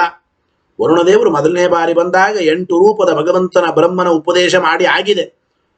ಹಿಂದೆ ಉಪದೇಶ ಮಾಡಿದ್ದು ಬ್ರಹ್ಮನ ಬಗ್ಗೆ ಅಲ್ಲ, ಮತ್ತೆ ಈಗ ಬ್ರಹ್ಮನ ಬಗ್ಗೆ ಉಪದೇಶ ಮಾಡಿ ಅಂತ ಹೀಗೆ ಕೇಳೋದಕ್ಕೆ ಬಂದದ್ದಲ್ಲ. ಅನ್ನ ಎಂಬ ಬ್ರಹ್ಮನ ಸಾಕ್ಷಾತ್ಕಾರ ಮಾಡಿಕೊಂಡೆ, ಪ್ರಾಣ ಎಂಬ ಬ್ರಹ್ಮನ ಸಾಕ್ಷಾತ್ಕಾರಕ್ಕಾಗಿ ಮತ್ತೆ ಆಜ್ಞೆ ಕೇಳ್ತಾ ಇದ್ದೀನಿ ಸ್ವಾಮಿ, ಆಜ್ಞೆ ಕೊಡಿ. ಪ್ರಾಣ ಎಂಬ ಬ್ರಹ್ಮನ ಸಾಕ್ಷಾತ್ಕಾರ ಮಾಡಿಕೊಂಡೆ, ಈಗ ಮನಸ್ಸೆಂಬ ಬ್ರಹ್ಮನ ಸಾಕ್ಷಾತ್ಕಾರ ಮಾಡಿಕೊಳ್ಳಬೇಕು, ಪುನಃ ಆಜ್ಞೆ ಕೊಡಿ. ಆಜ್ಞೆ ಕೊಡೋದಕ್ಕಾಗಿ ಪುನಃ ಬಂದದ್ದೇ ಹೊರತು ಮತ್ತೆ ಬ್ರಹ್ಮನ ಬಗ್ಗೆ ಹೇಳಿ ಹಿಂದೆ ನೀವು ಬ್ರಹ್ಮನ ಬಗ್ಗೆ ಹೇಳಿಲ್ಲ ಈ ಅಭಿಪ್ರಾಯದಲ್ಲಿ ಅಲ್ಲ ಅಂತ ಅಭಿಪ್ರಾಯ ನೋಡಿ. ತತ್ರ ಅನುಜಾನೀಹಿ ಇತಿ ವಕ್ತವ್ಯೇ ಯದೀಹಿ ಭಗವೋ ಬ್ರಹ್ಮೇತಿ ಇತಿ ವದತಿ ತದ ಅಹಂಕಾರ ನಿರಾಸಾರ್ಥಂ. ನೋಡಿ, ಇಲ್ಲಿ ಒಂದು ವಿಚಾರವನ್ನು ತಿಳಿಸಿಕೊಡ್ತಾ ಇದ್ದಾರೆ. ಏನು ಅಂತಂದ್ರೆ, ಅನುಜಾನೀಹಿ, ಇಲ್ಲಿ ಪ್ರಶ್ನೆ, ಹಾಗಾರ ಪುನಃ ಬಂದದ್ದು ಆಜ್ಞೆ ಕೇಳೋದಕ್ಕಾಗಿ ಅಂತಂದ್ರೆ ಅನುಜಾನೀಹಿ ಅಂತ ಇರ್ಬೇಕಲ್ರಿ. ಅದೀಹಿ ಅಂತ ಹೇಗೆ ಕ್ರಿಯಾಪದ? ಅದೀಹಿ ಅಂದ್ರೆ ಬ್ರಹ್ಮನ ಬಗ್ಗೆ ಉಪದೇಶ ಮಾಡಿ ಎಂಬ ಅರ್ಥ ಬರ್ತದಲ್ಲ. ಅನುಜಾನೀಹಿ ಅಂದ್ರೆ ಇನ್ನೊಂದು ಬ್ರಹ್ಮನ ಸಾಕ್ಷಾತ್ಕಾರ ಮಾಡಿಕೊಳ್ತಾ ಇದ್ದೇನೆ, ಆಜ್ಞೆ ಕೊಡಿ. ಅನುಜಾನೀಹಿ ಅಂತ ಇರಬೇಕ್ರಿ ಅಂತ ಒಂದು ಪ್ರಶ್ನೆ. ತತ್ರ ಅನುಜಾನೀಹಿ ಇತಿ ವಕ್ತವ್ಯೇ ಯದ್ ಅದೀಹಿ ಭಗವೋ ಬ್ರಹ್ಮೇತಿ ಇತಿ ವದತಿ. ಬ್ರಹ್ಮನ ಬಗ್ಗೆ ಮತ್ತೆ ತಿಳಿಸಿಕೊಡಿ, ಅದೀಹಿ ಅಂತ ಪ್ರಯೋಗ ಮಾಡ್ತಾರೆ. ಯಾತಕ್ಕೆ ಅಂದ್ರೆ ತಮಗೆ ಅಹಂಕಾರ ಇಲ್ಲ ಅಂಬೋದನ್ನು ತಿಳಿಸೋದಕ್ಕಾಗಿ ಅದೀಹಿ ಅಂತ ಪ್ರಯೋಗ ಮಾಡಿದ್ದೇ ಹೊರತು ಉಪನಿಷತ್ತು ಆ ಭೃಗು ಋಷಿಗಳಿಗೆ ಅಂದ್ರೆ ಎಷ್ಟು ರೀತಿಯ ಬ್ರಹ್ಮನ ಸಾಕ್ಷಾತ್ಕಾರ ಮಾಡಿಕೊಂಡ್ರು ಅವರಿಗೆ ಅಹಂಕಾರ ಇಲ್ಲ ಅಂಬೋದನ್ನು ತಿಳಿಸೋದಕ್ಕಾಗಿ ಅದೀಹಿ ಉಪದೇಶಿಸು ಅಂತ ಪ್ರಾರ್ಥನೆ ಮಾಡಿದ್ದು. ತಮ್ಮ ಅಹಂಕಾರದ ನಿರಾಸಕ್ಕಾಗಿ ಅದೀಹಿ ಅಂತ ಹೇಳಿದ್ದೇ ಹೊರತು ಇಲ್ಲಾಂದ್ರೆ ಅನುಜಾನೀಹಿ ಅಂತ ಹೇಳಬೇಕಾಗಿತ್ತು ಎಂಬ ಮಾತನ್ನು ಹೇಳ್ತಾ ಇದ್ದಾರೆ. ಸರಿ, ಇದಾದ ಮೇಲೆ ಪ್ರಶ್ನೆ ಮತ್ತೆ, ನಾನು ಏವಂ ಅಸ್ತು ಅರ್ಥಾಪತ್ತಿ ಅನ್ಯಥೋಪಪತ್ತಿ ಉಪಕ್ಷೀಣ. ಪೂರ್ವ ಪಕ್ಷಿಗಳಂದ್ರು ನಾವು ಹೇಳಿದ ಅರ್ಥಾಪತ್ತಿಯನ್ನು ನೀವು ಬೇರೆ ರೀತಿ ಸಮರ್ಥನೆ ಮಾಡಿದ್ರಿ. ಪುನಃ ಬ್ರಹ್ಮನ ಬಗ್ಗೆ ಉಪದೇಶ ಮಾಡು ಅಂತ ಭೃಗು ಋಷಿಗಳು ಕೇಳ್ತಾರೆ ಅಂದ್ರೆ ಹಿಂದೆ ಹೇಳಿದ್ದು ಬ್ರಹ್ಮನ ಬಗ್ಗೆ ಅಲ್ಲ ಅಂತ ನಾವು ಅರ್ಥಾಪತ್ತಿಯನ್ನು ಹೇಳಿದ್ವಿ. ಇಲ್ರಿ, ಪುನಃ ಭೃಗು ಋಷಿಗಳು ಬಂದದ್ದು ಬ್ರಹ್ಮನ ಬಗ್ಗೆ ತಿಳಿಸಿಕೊಡು ಅಂತ ಕೇಳೋದಕ್ಕೆ ಅಲ್ಲ, ಆಜ್ಞೆ ಕೇಳೋದಕ್ಕೆ ಅಂತ ನೀವು ಬೇರೆ ರೀತಿ ಹೇಳಿದ್ರೆ ಆಗಲಿ. ಅಷ್ಟು ಅರ್ಥಾಪತ್ತಿ ಅನ್ಯಥೋಪಪತ್ತಿ ಉಪಕ್ಷೀಣ. ಅರ್ಥಾಪತ್ತಿಗೆ ಅನ್ಯಥೋಪತ್ತಿ ಎಂಬ ದೋಷ ಹೇಳಿದ್ರೆ ಆಗಲಿ. ಆದರೂ ತಥಾಪಿ ನೋಡಿ, ಕಿಂ ಪೂರ್ವಸ್ಯ ಅಬ್ರಹ್ಮತ್ವಾತ್ ಪುನಃ ಉಪಸರಣಂ ಉತ ಉಕ್ತರೀತ್ಯ ಅನುಜ್ಞಾನಾರ್ಥಂ ಇತಿ ಸಂದಿಖ್ಯತೆ. ಈಗ ಇಲ್ಲಿ ಒಂದು ಸಂದೇಹ ಬರುತ್ತದೆ ಅಂದ್ರೆ ಪೂರ್ವ ಪಕ್ಷಿಗಳು ಮತ್ತೆ ಸಂದೇಹ ಬರ್ತದೆ. ಏನು ಅಂತಂದ್ರೆ, ಹಿಂದೆ ಉಪದೇಶ ಮಾಡಿದ್ದು ಬ್ರಹ್ಮ ಅಲ್ಲ, ಆದ್ದರಿಂದ ಬ್ರಹ್ಮನ ಬಗ್ಗೆ ಉಪದೇಶ ಮಾಡಿ ಅಂತ ಮತ್ತೆ ಕೇಳೋದಕ್ಕೆ ಬಂದಿದ್ದಾರೋ ಅಥವಾ ಅನುಮತಿ ಕೇಳೋದಕ್ಕೆ ಬಂದಿದ್ದಾರೆ? ನಮ್ಗೆ ಹೆಂಗೆ ಗೊತ್ತಾಗುತ್ತೆ? ಅಪೌರುಷೇಯವಾದ ವೇದವಾಕ್ಯ. ನಾವು ಹಿಂಗೆ ಹೇಳ್ತಾ ಇದ್ದೇವೆ, ಹಿಂದೆ ಉಪದೇಶ ಮಾಡಿದ್ದು ಬ್ರಹ್ಮ ಅಲ್ಲ, ಬ್ರಹ್ಮನ ಬಗ್ಗೆ ಉಪದೇಶ ಮಾಡಲಿಲ್ಲ, ಆದ್ರಿಂದ ಈಗ ಬ್ರಹ್ಮನ ಬಗ್ಗೆ ಉಪದೇಶ ಮಾಡಿ, ಹಿಂದೆ ಹೇಳಿದ್ದು ಬ್ರಹ್ಮ ಅಲ್ಲ ಅಂತ ಈ ಕಾರಣದಿಂದಾಗಿ ಅವರು ಪುನಃ ಮರಳಿ ಬಂದಿದ್ದಾರೋ ಅಥವಾ ನೀವು ಹೇಳುವಂತೆ ಆಜ್ಞೆ ಕೇಳೋದಕ್ಕಾಗಿ ಮರಳಿ ಬಂದಿದ್ದಾರೋ? ಇದು ಹೇಗೆ ನಿರ್ಣಯ ಮಾಡೋದು ಹೇಗೆ? ಯಾಕೆಂದ್ರೆ ಸಂದೇಹೇ ಚ ಅನ್ನಾದೀನಾಂ ನ ಬ್ರಹ್ಮತ್ವ ಅವಧಾರಣಂ ಸಂಭವತಿ. ಸಂದೇಹ ಇದ್ದಾಗಲೂ ಕೂಡ ಆ ಅನ್ನಾದಿಗಳು ಬ್ರಹ್ಮ ಅಂತ ನಿರ್ಣಯ ಆಗೋದಿಲ್ಲ. ಈಗ ಸಂದೇಹ ಬಂತೀಗ, ಬ್ರಹ್ಮನ ಬಗ್ಗೆ ತಿಳಿಸಿಕೊಡಿ ಅಂತ ಮತ್ತೆ ಬಂದಿದ್ದಾರೆ ಅಂದರೆ ಹಿಂದೆ ಹೇಳಿದ್ದು ಬ್ರಹ್ಮ ಅಲ್ಲ ಅಂತ ಆಗುತ್ತದೋ, ಅಥವಾ ಈಗ ಮತ್ತೆ ಪುನಃ ಬಂದದ್ದು ಕೇವಲ ಆಜ್ಞೆ ಕೇಳೋದಕ್ಕಾಗಿ ಅಂತ ನಿಮ್ಮ ಪ್ರಕಾರ ಆಗಬೇಕು? ಹಿಂದೆ ಹೇಳಿದ್ದು ಬ್ರಹ್ಮನೇ, ಆದ್ರೂ ಪುನಃ ಯಾಕೆ ಬಂದಿದ್ದಾರೆ ಅಂದ್ರೆ ಆಜ್ಞೆ ಕೇಳೋದಕ್ಕಾಗಿ ಬಂದಿದ್ದಾರೆ ಅಂತ ತಿಳಿಯೋಣವಾ? ಅಂತೂ ಅನ್ನಾದಿಗಳು ದೃಢವಾಗಿ ಇವು ಬ್ರಹ್ಮವೇ ಅಂತ ಏನು ನಿರ್ಣಯ ಆಗಲಿಲ್ಲ ಅಂತ ಪೂರ್ವ ಪಕ್ಷ ಬಂದ್ರೆ ಇತಿ ಮೈವಂ ಹೇಳ್ತಾ ಏನು ನೋಡಿ, ಯಥೋವಾ ಇಮಾನಿ ಭೂತಾನಿ ಜಾಯಂತೆ ಇತ್ಯಾದಿ ಲಕ್ಷಣ ಯೋಗಾತ್. ಹಿಂದೆ ಹೇಳಿದ ಅನ್ನಾದಿಗಳು ಬ್ರಹ್ಮನ ಲಕ್ಷಣವನ್ನ ಅಲ್ಲಿ ಹೇಳಿದ್ದಾರೆ. ಯಥೋವಾ ಇಮಾನಿ ಭೂತಾನಿ ಜಾಯಂತೆ, ಹಿಂದೆ ಉಪದೇಶ ಮಾಡಿದ ಅನ್ನಾದಿಗಳಿಗೆ ಜಗತ್ಸೃಷ್ಟಿಕರ್ತೃತ್ವ ಮೊದಲಾದ ಭಗವಂತನ ಲಕ್ಷಣಗಳನ್ನು ಹೇಳಿದ್ದಾರೆ. ಆದ್ರಿಂದ ತಪಸೈವ ಅಪರೋಕ್ಷಿತತ್ವಲಿಂಗಾಚ ಎಂಬ ಮಾತನ್ನು ಹೇಳಿದ್ದಾರೆ. ಅಂದ್ರೆ ಬ್ರಹ್ಮನ ಲಕ್ಷಣ ಅನ್ನಾದಿಗಳಲ್ಲಿ ಹೇಳಿದ್ದಾರೆ. ಅಂದ ಮೇಲೆ ಆ ಹಿಂದೆ ಹೇಳಲ್ಪಟ್ಟ ಅನ್ನಾದಿಗಳು ಬ್ರಹ್ಮವೇ ಅಂತ ತಿಳಿಯುತ್ತದೆ ಒಂದು. ಮತ್ತು ಆ ಅನ್ನಾದಿಗಳನ್ನ ತಪಸ್ಸಿನಿಂದ ಸಾಕ್ಷಾತ್ಕಾರ ಮಾಡಿಕೊಳ್ಳಬೇಕು ಅಂತ ಇದ್ದಾರೆ ವರುಣದೇವರು ಹೇಳುವಾಗ. ಗೊತ್ತಾಯ್ತಲ್ಲ, ತಪಸ್ಸಿನಿಂದ ಸಾಕ್ಷಾತ್ಕಾರ ಮಾಡಿಕೊಳ್ಳಬೇಕು. ಅನ್ನಾದಿಗಳನ್ನ ತಪಸ್ಸಿನಿಂದ ಸಾಕ್ಷಾತ್ಕಾರ ಮಾಡಿಕೊಳ್ಳಬೇಕು ಅಂದ್ರೆ ಅಭಿಪ್ರಾಯ ಏನು? ಅನ್ನಾದಿಗಳು ಬ್ರಹ್ಮ, ಅನ್ನಾದಿಗಳಲ್ಲಿ ಬ್ರಹ್ಮನ ಲಕ್ಷಣ ಹೇಳಿದ್ದಾರೆ ಅಂದ್ರೆ ಅನ್ನಾದಿಗಳು ಬ್ರಹ್ಮ ಅಂಬೋದು ನಮಗೆ ಗೊತ್ತಾಗುತ್ತದೆ ಎಂಬ ಮಾತನ್ನು ತಿಳಿಸಿಕೊಡ್ತಾ ಇದ್ದಾರೆ ನೋಡಿ. ಯಥೋವಾ ಇಮಾನಿ ಭೂತಾನಿ ಜಾಯಂತೆ ಇತ್ಯಾದಿ ಲಕ್ಷಣ ಯೋಗಾತ್ ಒಂದು, ತಪಸೈವ ಅಪರೋಕ್ಷಿತತ್ವ ಲಿಂಗಾಚ. ಆದ್ದರಿಂದ ಮತ್ತು ಉತ್ತರ ಪಕ್ಷ ಅವಧಾರಣ ಉಪಪತ್ತೇ, ನಾವು ಹೇಳಿದ ವಿಚಾರವೇ ಸರಿ ಹೋಗುತ್ತದೆ. ಅಂದ್ರೆ ಬ್ರಹ್ಮನ ಲಕ್ಷಣ ಅನ್ನಾದಿಗಳಲ್ಲಿ ಹೇಳಿದ್ದಾರೆ ಅಂದ್ರೆ ಹಿಂದೆ ಹೇಳಲ್ಪಟ್ಟ ಅನ್ನಾದಿಗಳು ಬ್ರಹ್ಮ ಅಂತೆ ವರುಣದೇವರು ಉಪದೇಶ ಮಾಡಿದ್ದಾರೆ. ಮತ್ತು ಅನ್ನಾದಿಗಳನ್ನ ತಪಸ್ಸಿನಿಂದ ಸಾಕ್ಷಾತ್ಕಾರ ಮಾಡಿಕೊಳ್ಳಬೇಕು ಅಂತ ಹೇಳಿದ್ದಾರೆ ಅಂದ್ರೆ ಅಭಿಪ್ರಾಯ ಏನಾಯಿತು? ತಪಸ್ಸಿನಿಂದ ಸಾಕ್ಷಾತ್ಕಾರ ಮಾಡಿಕೊಳ್ಳುವ ಅನ್ನಾದಿಗಳು ಅಂದ್ರೆ ಅವು ಬ್ರಹ್ಮನೇ ಆಗಬೇಕು ಎಂಬುದು ನಿರ್ಧಾರವಾಗುತ್ತದೆ ಅಂತ ನಾವು ಹೇಳ್ತಾ ಇದ್ವಿ. ಹೀಗೆ ನೋಡಿ, ಅನ್ನಾದಿಗಳಲ್ಲಿ ಬ್ರಹ್ಮನ ಲಕ್ಷಣ ಹೇಳಿದ್ದಾರೆ. ಒಂದು ವೇಳೆ ನಿಮ್ಮ ಪ್ರಕಾರ ಅನ್ನಾದಿಗಳು ಈ ಶರೀರದ ಕೋಶಗಳಾಗಿದ್ರೆ, ಶರೀರ ಮೊದಲಾದ ಕೋಶಗಳೇ ಅನ್ನಾದಿಗಳು ಅಂತ ಆಗಿದ್ರೆ ಹೇಳ್ತಾ ಇದ್ದಾರೆ, ನಹಿ ದೇಹಾದವು ಇದಂ ಲಕ್ಷಣಂ ಸಂಭವತಿ. ಈ ದೇಹದಲ್ಲಿ ಜಗತ್ತಿನ ಸೃಷ್ಟಿಕರ್ತೃತ್ವ ಮೊದಲಾದ ಭಗವಂತನ ಲಕ್ಷಣಗಳು ಉಪಪನ್ನವಾಗತವಾ? ಇಲ್ಲ. ಈ ಜಡವಾದ ಶರೀರವು ಜಗತ್ತಿನ ಸೃಷ್ಟಿಕರ್ತೃಗಳಾಗತವಾ? ಆಗೋದಿಲ್ಲ. ಮತ್ತು ನಚ ತಸ್ಯ ಸ್ವಭಾವ ಸಿದ್ಧ ಜ್ಞಾನಸ್ಯ ಸಾಕ್ಷಾತ್ಕಾರಾಯ ತಪಃ ಅಪೇಕ್ಷಿತಂ. ಸ್ವಾಭಾವಿಕವಾಗಿ ಕಣ್ಣಿಗೆ ಕಾಣಿಸುವ ಈ ಶರೀರವನ್ನ ತಪಸ್ಸು ಮಾಡಿ ನಾವು ಪ್ರತ್ಯಕ್ಷ ಮಾಡಿಕೊಳ್ಬೇಕೇನು? ಪ್ರತಿಯೊಬ್ಬ ಮುಂದಿರತಕ್ಕಂಥ ವ್ಯಕ್ತಿಗಳ ಬಾಡಿ, ಅವರ ಶರೀರ ಕಣ್ಣಿಂದಲೇ ಕಾಣಿಸ್ತದೆ. ಕಣ್ಣಿಂದಲೇ ಕಾಣಿಸುವ ಈ ಶರೀರಾದಿಗಳನ್ನು ನೋಡೋದಕ್ಕೆ ಮತ್ತೆ ತಪಸ್ಸು ಮಾಡಬೇಕೇನು? ಬೇಕಾಗಿಲ್ಲ. ಹಾಗಾದ್ರೆ ಎರಡು ಹೇಳ್ತಾ ಇದ್ದಾರೆ. ಅನ್ನಾದಿಗಳಲ್ಲಿ ಬ್ರಹ್ಮನ ಲಕ್ಷಣ ಹೇಳ್ತಾ ಇದ್ದಾರೆ. ಒಂದು ವೇಳೆ ಈ ಅನ್ನಾದಿಗಳು ಶರೀರಾದಿ ಕೋಶಗಳು ಅಂತಾಗಿದ್ರೆ ಬ್ರಹ್ಮನ ಲಕ್ಷಣ ಜಡವಾದ ಅನ್ನಾದಿಗಳಲ್ಲಿ ಕೂಡಲ್ಲ. ಮತ್ತು ತಪಸ್ಸಿನಿಂದ ಇವುಗಳ ಸಾಕ್ಷಾತ್ಕಾರ ಮಾಡಿಕೊಳ್ಳಬೇಕು ಅಂತ ಇದ್ದಾರೆ ಅನ್ನಾದಿಗಳನ್ನು. ಅನ್ನಾದಿಗಳು ಒಂದು ವೇಳೆ ಶರೀರವೇ ಆಗಿಬಿಟ್ಟಿದ್ರೆ ಎದುರಿಗೆ ಕಣ್ಣಿಗೆ ಕಾಣುವ ಪ್ರತ್ಯಕ್ಷದಿಂದಲೇ ವೇದ್ಯವಾದ ಶರೀರಾದಿಗಳನ್ನು ತಪಸ್ಸಿನಿಂದ ಪ್ರತ್ಯಕ್ಷ ಮಾಡಿಕೊಳ್ಳೋದು ಇರುತ್ತದೇನೋ? ಇರಲ್ಲ. ಹಾಗಾದ್ರೆ ಅನ್ನಾದಿಗಳನ್ನು ತಪಸ್ಸಿನಿಂದ ಪ್ರತ್ಯಕ್ಷ ಮಾಡಿಕೊಳ್ಳಬೇಕು ಅಂದ್ರೆ ಅಭಿಪ್ರಾಯ ಅನ್ನಾದಿಗಳು ಅವು ಬ್ರಹ್ಮವೇ ಅಂತ ಅರ್ಥ ಮಾಡಿಕೊಳ್ಳಬೇಕು.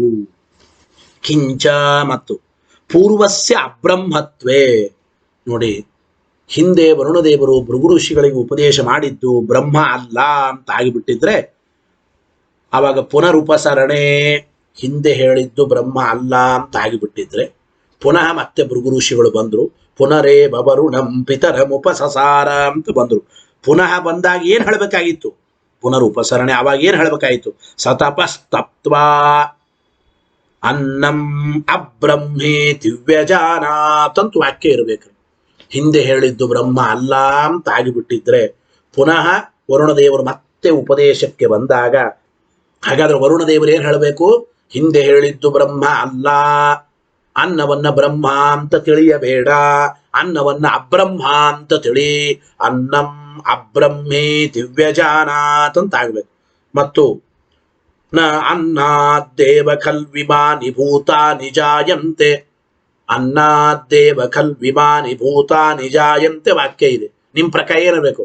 ನ ಅನ್ನಾದ್ದೇವ ಖಲ್ವಿಮಾನಿ ಭೂತಾನಿ ಜಾಯಂತೆ ನ ಇರಬೇಕು, ಅಬ್ರಹ್ಮ ಅಂತ ಇರಬೇಕು. ಅನ್ನವನ್ನ ಬ್ರಹ್ಮ ಅಂತ ತಿಳಿ ಅಂತಿರಬಾರ್ದು, ಅನ್ನವನ್ನ ಅಬ್ರಹ್ಮ ಅಂತ ತಿಳಿ. ಈ ಅನ್ನಾದಿಗಳು ಬ್ರಹ್ಮ ಅಲ್ಲ ಅಂತ ಹಿಂಗ್ ವಾಕ್ಯ ಇರ್ಬೇಕ್ರಿ. ಇತ್ಯಾದಿ ಬ್ರೂಯಾತ್.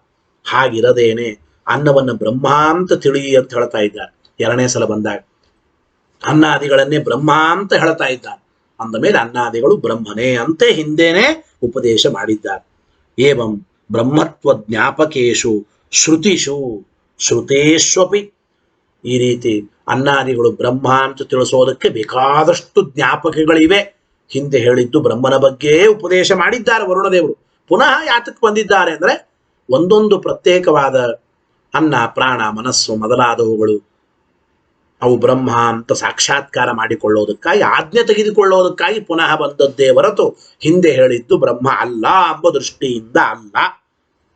ಈ ರೀತಿ ಬ್ರಹ್ಮ ಜ್ಞಾಪಕವಾದದ್ದಿದ್ದಾಗಲೂ ಅನ್ನಾದಿಗಳು ಬ್ರಹ್ಮ ಅಲ್ಲ ಅಂತ ನೀ ಹೇಳಿಬಿಟ್ರೆ ನೋಡಿ, ಶ್ರುತೇಶ್ವಪಿ ಅಶ್ರುತ ಅಬ್ರಹ್ಮತ್ವಂ ಕಲ್ಪಯತಾ. ಇಲ್ಲದೇ ಇದ್ದದ್ದನ್ನ ಅಬ್ರಹ್ಮತ್ವವನ್ನು ಕಲ್ಪನೆ ಮಾಡಬೇಕು. ಅನ್ನಾದಿಗಳು ಅಬ್ರಹ್ಮ ಅಲ್ಲ, ಆದರೂ ನೀ ಆ ಅನ್ನಾದಿಗಳನ್ನು ಅಬ್ರಹ್ಮ ಅಂತ ಕಲ್ಪನೆ ಮಾಡಬೇಕು. ಮತ್ತು ಶ್ರುತಹಾನಿ, ಇಲ್ಲದೇ ಇದ್ದ ಅಬ್ರಹ್ಮತ್ವ ಕಲ್ಪನಾ ಮಾಡಬೇಕು, ಇದ್ದ ಅನ್ನಾದಿಗಳನ್ನು ಬ್ರಹ್ಮ ಅಂತ ಹೇಳಿದ್ದು ಕೈ ಬಿಡಬೇಕು. ಶ್ರುತಹಾನಿ ಅಶ್ರುತ ಪರಿಗ್ರಹ. ಶ್ರುತಹಾನಿ ಅಶ್ರುತ ಗ್ರಹ ಪತ್ತಿಶ್ಚ ಸ್ಯಾತ್. ಶ್ರುತಹಾನಿ ಅಶ್ರುತ ಪರಿಗ್ರಹ ಎಂಬ ದೋಷ ಬರುತ್ತದೆ. ಆದ್ದರಿಂದ ಇತ್ಯಲಂ ನಿರ್ದಲ ಪಕ್ಷ ಪ್ರತಿಕ್ಷೇಪೆ ಅಸ್ಮಾಕಮೇವ ಲಜ್ಜಾ ಜಾಯತೆ ಇತಿ. ನೀ ಹೇಳುವ ವಿಚಾರ ನಿರ್ದಲವಾದ ವಿಚಾರ, ಲಾಜಿಕ್ಕೇ ಇಲ್ಲ, ಯುಕ್ತಿನೇ ಇಲ್ಲ, ಪ್ರಮಾಣಗಳೇ ಇಲ್ಲ. ಅನ್ನಾದಿಗಳು ಅಬ್ರಹ್ಮ ಅಂತ ಹಿಂಗೆ ಹೇಳ್ತಾ ಕೂತ್ರೆ ನಿರ್ದಲವಾದ ಪೂರ್ವ ಪಕ್ಷ ನಿಂದು. ಅಂದ್ರೆ ಏನು, ನಿನ್ನ ಪೂರ್ವ ಪಕ್ಷನೇ ವೀಕ್ ಇದೆ. ಪ್ರಬಲವಾದ ಪೂರ್ವ ಪಕ್ಷ ಇದ್ರೆ ಅಂತಹ ಪೂರ್ವ ಪಕ್ಷವನ್ನು ನಿರಾಕರಣೆ ಮಾಡೋದಕ್ಕೆ ನಮಗೂ ಉತ್ಸಾಹ ಬರುತ್ತದೆ. ಈ ಅತ್ಯಂತ ಕ್ಷುಲ್ಲಕವಾದ ನಿರ್ದಲವಾದ ನಿನ್ನ ಪೂರ್ವ ಪಕ್ಷವನ್ನ ನಿರಾಕರಣೆ ಮಾಡೋದಕ್ಕೆ ನಮಗೇ ನಾಚಿಕೆ ಬರುತ್ತದೆ ಅಂತ.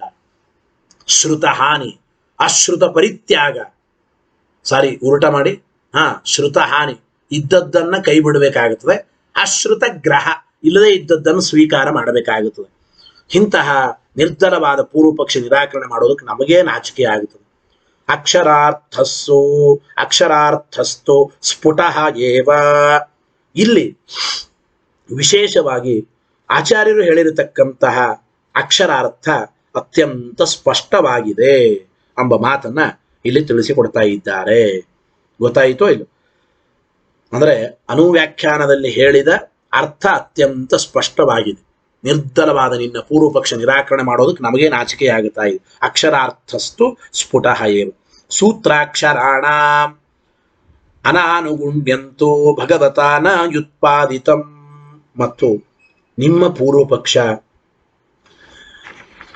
ವೇದವ್ಯಾಸರ ಸೂತ್ರಗಳಿಗೆ ಅನುಗುಣವಾಗಿಲ್ಲ.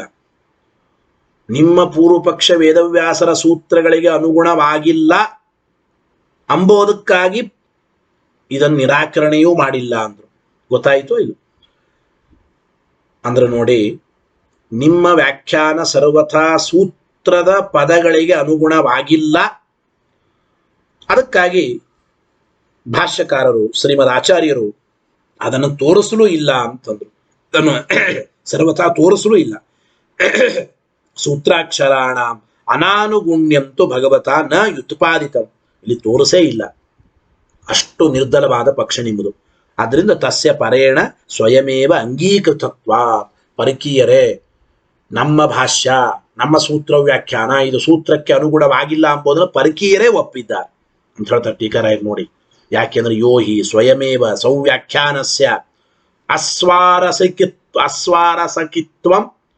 ಅಸ್ವಾರಸಕತ್ವಂ ಮನ್ಯತೆ. ಯಾರು ತಮ್ಮ ವ್ಯಾಖ್ಯಾನಕ್ಕೆ ತಾವೇ ಅಸ್ವರಸ ಅಂತ ಒಪ್ಪಿದ್ದಾರೋ ತಂ ಪ್ರತಿ ತದುತ್ಪಾದನಂ, ಅವನನ್ನು ಕುರಿತು ನಿಮ್ಮ ವ್ಯಾಖ್ಯಾನ ಇದು ಅಸ್ವರಸ. ನೋಡಿ, ನನ್ನ ವ್ಯಾಖ್ಯಾನ ಅಸ್ವರಸ ಅಂತ ನಾನೇ ಒಪ್ಪಿದಾಗ ಇನ್ನೊಬ್ಬರು ನನ್ನ ವ್ಯಾಖ್ಯಾನವನ್ನು ಅಸ್ವರಸ ಅಂತ ಉತ್ಪಾದನೆ ಮಾಡೋದು ಉಪಯೋಗ ಇಲ್ಲ.